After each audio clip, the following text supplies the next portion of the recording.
আমি যাচ্ছিলাম, মানে আমি সিলেট থেকে আসছি তো, আর আমিও চলে যাব, এর জন্য বলছিলাম যে আপনি বারবার বলতেছেন বিদায়। আসলে আওয়ামী লীগ ওই যে বর্তমানে যে স্লোগানটা দেয় আর কি, এটা দিতেছে হইল গিয়া, মনে করেন ওই যে ওই বিলে টিলে হালে মধ্যমে আছে না, ওই যে ধান খেতের লাইল, ওই যে পলায়া মলায়া, ওই কোন রকম দিয়া জটিকা দিয়ে দেশে অস্থিল বানানোর জন্য, বিশ্বের মাধ্যমে দেখাইবার জন্য যে আওয়ামী লীগ বহুত কিছু করে লাইতেছে।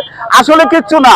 জুলাই যুদ্ধের সময় এরা পলাইয়া গেছে, ওর নেত্রী মানে কাপড় চুপড় লইবার সময় নাই। হাসিনা, শেখ হাসিনার কথা বলি, আমরা সময় দিছি না। এই যে আমি জুলাই যুদ্ধ হাবিবুর রহমান, আমি মনে করেন দেখছি এরা লাস্ট পর্যন্ত ভাই কি বলবো, এরা আওয়ামী লীগের জন্ম হয়েছে পলাইবার জন্য। একে একবার পলাইছে, আর দেশনেত্রী বেগম খালেদা জিয়া দেশ ছেড়ে কখনো পলায় না।